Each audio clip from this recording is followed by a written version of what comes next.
Hello, welcome to JNO Live. I'm Seth Truger, Digital Media Editor at JAMA Network Open. Of course, if you're following along live, please send us your questions or comments at Twitter at JAMA Network Open or in the comment box under the Facebook or YouTube videos. Today, we're going to be talking about the prevalence of SARS-CoV-2 infection among asymptomatic healthcare workers in the greater Houston, Texas area by Fahidi and colleagues. And we've got senior author Dr. Roberta Schwartz with us. Welcome, Dr. Schwartz. Thank you for having me. Really glad you could join us. This is obviously a very relevant topic for a whole bunch of reasons. If you could just introduce yourself and tell us a little bit about why you did the study. So I am the Executive Vice President and actually Chief Innovation Officer at Houston Methodist Hospital.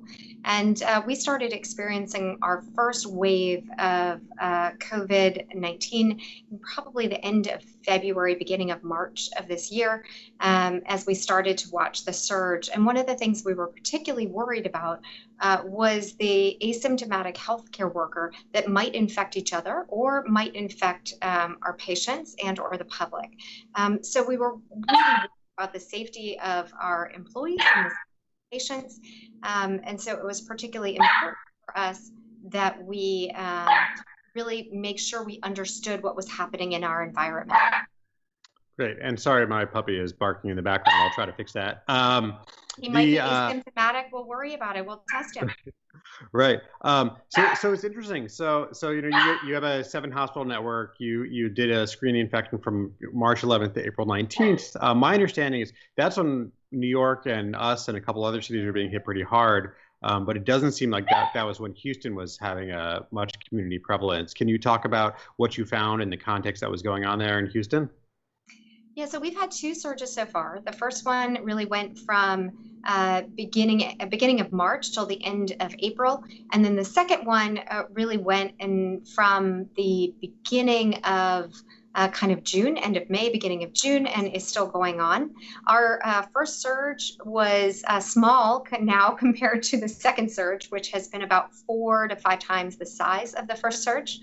And so we've really had a very large group of patients in the second surge. But if you go back to the first one, it was a different time and space. There really was less pushing from the CDC on universal masking. There was less PPE kind of out there in the environment for the healthcare workers. And it was unclear what we could do to ensure that we didn't have asymptomatic spreading, which was really starting to be talked about in China. And whether or not this asymptomatic group of workers could spread the virus further. Yeah, so some top line numbers. It looks like you had almost 2,900 individuals tested, about 4% positive, which is actually pretty low compared to, I think, a lot of other places we've seen. One thing I found really interesting is that you found the, I think, intuitive finding of 5.4% infected in the COVID units versus 0.6% in the non-COVID units, which a lot of the other data that I've seen that we've discussed on the show before has been the opposite. My theory being that in the places got hit first, the other places, the non-COVID units, didn't take the same level of precautions because they didn't understand the asymptomatic spread, but the community prevalence levels were higher. I'm mostly making that up, and I don't really know, but that's how I explain away those data. And before I let you respond, I'm just going to welcome John Etienne and Bernadette Keefe have joined us. So welcome. Now, please, what do you think about that? So what we did find, which did take us a little bit by surprise, was somewhat equal levels of spreading among healthcare workers, both in the COVID areas and the non-COVID areas.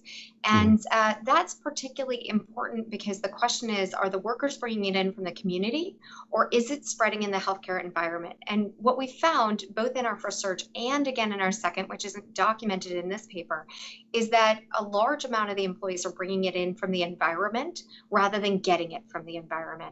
And I think that it's people, healthcare workers almost have this view that they know how to keep themselves safe, but they don't always practice what they preach out in the environment. And so that asymptomatic people come into the environment, spreading it to each other in break rooms or off stage areas, equally as much as they are at risk from getting it from patients.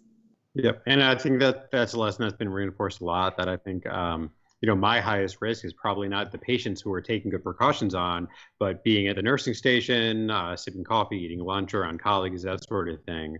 And I'm curious, what's going to start happening in schools is, I think there's a lot of discussion about the first order transmission. Are teachers going to get from students? But really, is the teacher going to get from the grocery store and then bring it to the students? I think is my bigger concern. I also found it interesting, again, this was during your first wave, which wasn't nearly as big, but of the 85 community residents that you swabbed, none of them were positive. What do you think that means? So during that time, that was the lockdown period. And I will tell you that I would say teachers are very compliant people. That was kind of one of our groups. The second one was a group of our workers, because we really wanted to test both a community group of people that we were pretty sure had been quarantined at home, as well as some of our workers that were working from home. And in both of those groups, we really did find that if you appropriately quarantined and locked yourself down and did all of the right things, it was very unlikely that you were having spreading of this virus. Mm-hmm. Yeah, I mean, I think that's one of the lessons we've seen throughout is that the protective measures work pretty well. Not perfectly, but pretty well, which is good. Welcoming Wendy Miller, who's joining us. We're talking about asymptomatic SARS-CoV testing in hospitals in Houston. Some other things I found really interesting. If you look at the breakdown by job category, the point estimates, basically there were no substantial differences. Nothing was statistically significant, but there were some signals of some slight increase in the positivity among the allied healthcare workers, the administrators. I think, or the admin support. I found that interesting. Again, these aren't statistically significant differences, and it's always easy to hand wave around explanations. But again, it's the secretaries, the registration people, the dietitians who are at the front lines but not on the front lines, and I think we underestimate the level of exposure there. What are your thoughts there? So what we did find was that there were clusters of different individuals, and those individuals you'd find oftentimes shared a break room or shared an area. Again, it's very hard to prove that it was, this group or that group. What you did find is that you'd have almost 15 in one location and 6 in another location. And they were jobs that really aren't, people just make the assumption that it's all the nurses, but it'd be, 5 nurses, 2 PCAs, 1 doctor, 2 security guards, 3 registration people, all kind of that had some similarities. And it was similarities not necessarily, again, in a COVID unit, but could equally be in a non-COVID unit, and really had shared kind of location. Sort of making that contact tracing particularly important, to make sure that everyone in the area is viewed equally as that was really the only thing that we would say. The other interesting part is, and we don't necessarily understand it, we'll have units where you've got 5 nurses that are in the rooms, but then 2 unit secretaries that really don't come into contact at all and could swear they've never been in break rooms. The question is, what environmentally are people touching and doing? And so sometimes it's very hard to pick up kind of where it's happening. But I think what this demonstration's shown is that it's not just the front-facing patient care roles that are the risky roles. It's everybody who comes into contact with that asymptomatic person who maybe it's somewhat of risk. Yep. Absolutely. I think that's a great point. And that's what one of our viewers, Patricia Hope, just said, right? The question is getting it from the patients or the community. And Carol A has joined as well. I mean, I think, as we're talking about, that's the big question is I think it's easy to, when I have a patient come in respiratory distress who's coughing everywhere, easy, obviously, wear masks, wear barriers, stay out of the room, all that sort of thing. But then I'm going to have to go have lunch, or I'm going to have to eat at some point during a long shift. And are we all, you have to take your mask off for lunch, obviously. It's I think, really tough. So what's next?